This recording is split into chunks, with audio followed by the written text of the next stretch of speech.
नमस्कार सर्वांचे आपल्या ऐका मराठी या यूट्यूब चॅनलवर स्वागत आहे. कधी असं झालंय का की आपण एखादं महत्त्वाचं काम करायला बसलो आहोत आणि अचानक लक्षात येतं की गेल्या एका तासापासून आपण फक्त मोबाईलवर सोशल मीडिया स्क्रोल करत आहोत? बऱ्याचदा होतं असं. हो ना? किंवा रात्री झोपताना आपण ठरवतो की फक्त 5 मिनिटे फोन बघू आणि कधी 2 तास निघून जातात हे समजतच नाही. जर हे तुमच्यासोबत सतत होत असेल तर आपला मेंदू एका मोठ्या ट्रॅपमध्ये अडकला आहे. आज आपण डोपामिन डिटॉक्समधील सर्वात पॉवरफुल आयडिया समजून घेणार आहोत. अगदी बरोबर. आणि आजकाल आपण पाहतो की आपल्यापैकी बहुतांश लोक सतत थकलेले असतात. म्हणजे बघायला गेलं तर शारीरिक श्रमाची कामं पूर्वीपेक्षा खूप कमी झाली आहेत. हो, ते तर आहेच. पण तरीही एक मानसिक थकवा कायम जाणवतो. सकाळी उठल्यावरही फ्रेश वाटत नाही, कामावर फोकस करता येत नाही आणि एकंदरीतच सतत एक बर्नआउटची स्थिती असते. यांचं जे डोपामिन डिटॉक्स हे पुस्तक आहे त्याच्या आधारे यावर सखोल चर्चा करणार आहोत. कारण या पुस्तकातून हे स्पष्ट होतं की याचं मूळ कारण वेळेचा अभाव नाहीये, तर ते आपल्या मेंदूचं ओव्हर स्टिम्युलेशन आहे. नक्कीच. इथे सर्वात महत्वाची आणि आकर्षक गोष्ट म्हणजे आपल्याला डोपामिन म्हणजे नक्की काय हे आधी समजून घ्यावं लागेल. बऱ्याचदा आपल्याला वाटतं की डोपामिन म्हणजे आनंद. हो, म्हणजे प्लेजर ना? पण वैज्ञानिकदृष्ट्या हे पूर्णपणे चुकीचं आहे. डोपामिन हे आनंद देणारं रसायन नसून ते आनंद मिळवण्यासाठी आपल्याला कृती करायला लावणारी मोटिवेशन म्हणजे प्रेरणा देणारं रसायन आहे. एक मिनिट. म्हणजे जर डोपामिन आपल्याला जगण्यासाठी आणि काम करण्यासाठी प्रेरणा देतं, तर मग ते आता अचानक आपलं शत्रू कसं काय बनलं? काय होतं की हजारो वर्षांपूर्वी निसर्गात डोपामिनचा मूळ हेतू आपल्याला अन्न शोधायला लावणं, कठीण परिस्थितीवर मात करणं हा होता. समजा एखाद्या आदिमानवाला अन्नाचा शोध घ्यायचा आहे. त्याला मैल न मैल चालावं लागायचं. शिकार करावी लागायची. हो, आणि या प्रचंड प्रयत्नांसाठी डोपामिन त्याला प्रेरणा द्यायचं. जेव्हा तो शिकार करून अन्न खायचा तेव्हा मेंदू त्याला बक्षीस म्हणून थोडं डोपामिन रिलीज करायचा. ही एक अत्यंत संतुलित प्रक्रिया होती. तिथे कष्टाशिवाय बक्षीस नव्हतं. अच्छा. पण आजच्या जगात तसं नाहीये, बरोबर? अजिबात नाही. आजच्या जगात आपण स्क्रीनवर फक्त एक स्वाईप केला की आपल्याला इन्स्टंट ग्रॅटिफिकेशन मिळतं. आपल्याला जेवण बनवण्याचे कष्ट घ्यावे लागत नाहीत. हो, एका क्लिकवर जेवण घरी येतं. अगदी. किंवा सोशल मीडियावर कुणीतरी आपल्या फोटोला लाईक केलं की मेंदूला वाटतं आपण काहीतरी मोठं साध्य केलं. यालाच ओव्हर स्टिम्युलेशन म्हणतात. आपण मेंदूला अत्यंत स्वस्त आणि विनासायास मिळणाऱ्या डोपामिनचा महापूर आणून दिला आहे. पण मग याचा आपल्या मेंदूवर नेमका काय परिणाम होतो? म्हणजे एखाद्या मोठ्या कारखान्यात गेल्यासारखं आहे का, जिथे सुरुवातीला मशिनरीचा आवाज खूप मोठा आणि कानठळ्या बसवणारा वाटतो? बरोबर. पण थोड्या वेळाने आपल्या कानांना त्याची सवय होते आणि आपल्याला तो आवाज ऐकू येईनासा होतो. हे ओव्हर स्टिम्युलेशन आपल्या डोपामिन रिसेप्टर्स सोबत असंच काहीसं करतं का? अरे वा, तुम्ही दिलेली ही तुलना अगदी अचूक आहे. विज्ञानाच्या भाषेत याला डोपामिन डाऊन रेग्युलेशन म्हणतात. जेव्हा आपण मेंदूला सतत आणि खूप जास्त प्रमाणात डोपामिन देतो, जसं की सलग 2 तास रील्स पाहणे किंवा जंक फूड खाणे? हो, तेव्हा मेंदू स्वतःला या केमिकलच्या पुरापासून वाचवण्यासाठी आपले काही डोपामिन रिसेप्टर्स बंद करतो. तो स्वतःची संवेदनशीलता म्हणजे सेन्सिटिव्हिटी कमी करतो. बापरे, म्हणजे आपली डोपामिन बेसलाईन वाढते? अगदी बरोबर. बेसलाईन वाढते. आणि म्हणूनच काल ज्या व्हिडिओने आपल्याला आनंद मिळत होता, तीच गोष्ट आज तेवढा आनंद देत नाही. आपल्याला पूर्वीपेक्षा जास्त स्टिम्युलेशनची गरज भासू लागते. आणि याचा सर्वात मोठा फटका आपल्या रोजच्या कामांना बसतो, हो ना?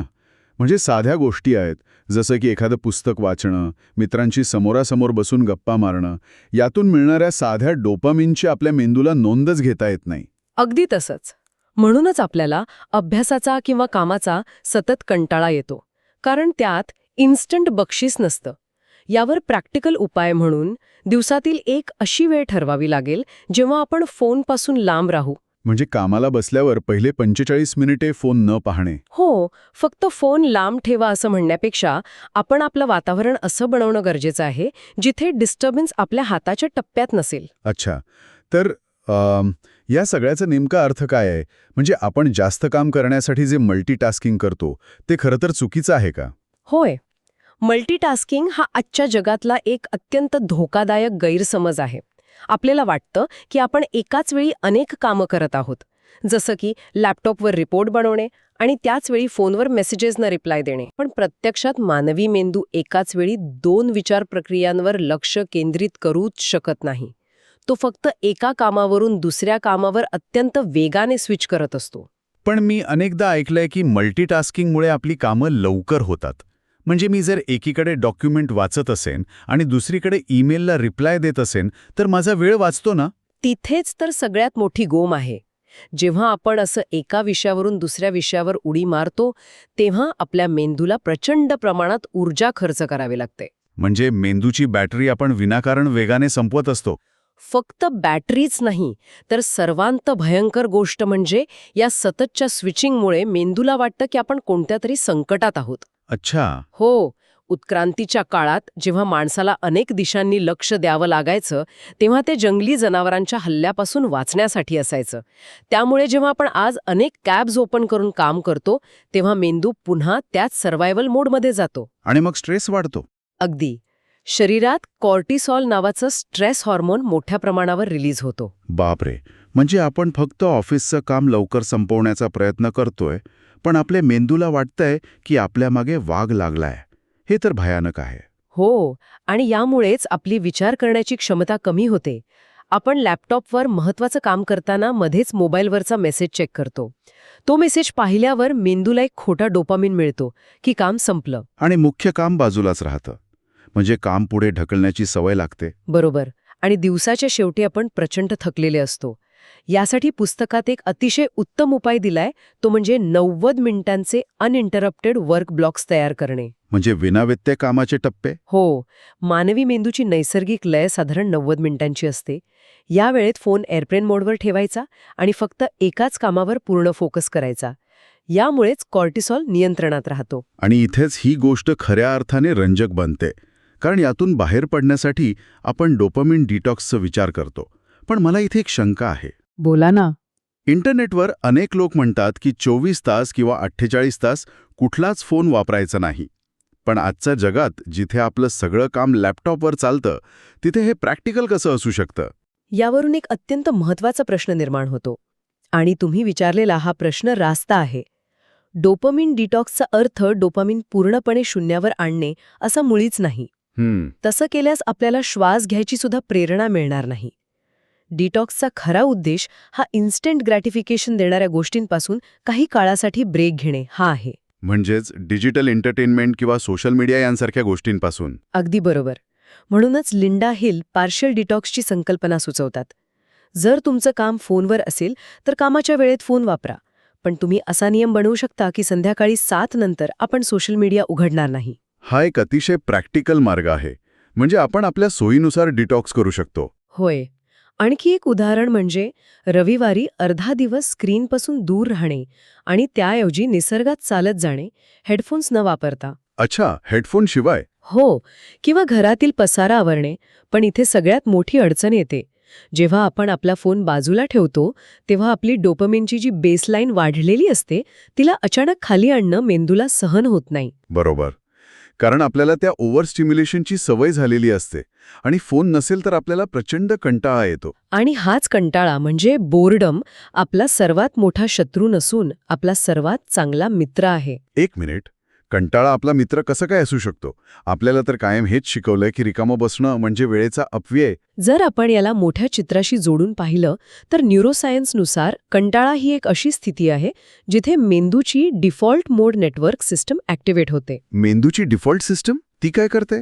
जेव्हा आपण बाहेरून माहिती घेणं थांबवतो तेव्हा आपला मेंदू आतल्या आत पूर्वी मिळालेल्या माहितीवर प्रक्रिया करायला लागतो. तो वेगवेगळ्या संकल्पना जोडतो.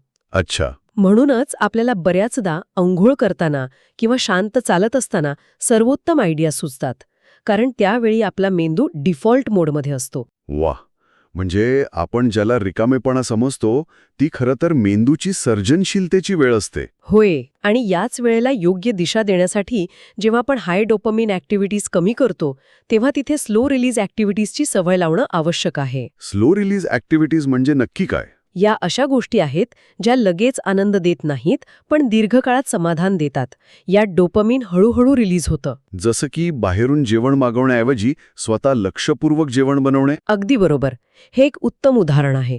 किंवा सकाळी उठल्याबरोबर फोन हातात घेण्याऐवजी आपलं अंथरूण नीट करणं. म्हणजे ज्या सवयी इन्स्टंट ग्रॅटिफिकेशन देत नाहीत. हो, ध्यान करणे, जर्नल लिहिणे किंवा हलका व्यायाम करणे या सर्व स्लो रिलीज ॲक्टिव्हिटीज आहेत ज्या आपल्या मानसिक शांतीसाठी अत्यंत आवश्यक आहेत. खूपच जबरदस्त आणि डोळे उघडणारी चर्चा झाली ही. म्हणजे आपण ज्याला वेळेची कमतरता समजत होतो तो खरं तर आपल्या डोपामिन सिस्टमचा प्रश्न होता. नक्कीच. चला तर मग आतापर्यंत आपण ज्या महत्वाच्या मुद्द्यांची चर्चा केली आहे त्याची एकदम वेगात उजळणी करूया. हो, सर्वात आधी आपण पाहिलं की डोपामिन हे केवळ आनंदाचं नाही तर प्रेरणेचे रसायन आहे आणि सततच्या इन्स्टंट हिट्समुळे मेंदूचं ओव्हरस्टिम्युलेशन होतं. त्यानंतर आपण मल्टीटास्किंगचा धोका समजून घेतला. कॉर्टिझॉल कसं वाढतं आणि त्यावर 90 मिनिटांचे फोकस ब्लॉक्स कसे काम करतात हे आपण पाहिलं. पुढे आपण पार्शल डोपामिन डिटॉक्सबद्दल बोललो. विशिष्ट वेळेसाठी हाय स्टिम्युलेशन ॲप्सपासून लांब राहून मेंदूला रिसेट कसं करावं हे आपण समजून घेतलं. आणि शेवटी कंटाळ्याला न घाबरता त्या रिकाम्या वेळेत स्लो रिलीज ॲक्टिव्हिटीज वाढवणं जेणेकरून आपली डोपामिन बेसलाईन सामान्य होईल. अगदी योग्य. जाता जाता मला एक विचार करायला लावणारा मुद्दा इथे सर्वांसाठी मांडायचा आहे. आपण नेहमी बोर होण्याला घाबरतो, पण जर याच शांततेत आणि बोर्डममध्ये तुमच्या आयुष्यातील सर्वात उत्तम आयडियाज लपलेल्या असतील तर? काय कमाल विचार आहे हा. तुम्हाला यापैकी कोणती आयडिया सर्वात जास्त उपयोगी वाटली कमेंट करून नक्की सांगा आणि आपल्या चॅनलला सबस्क्राईब करायला विसरू नका.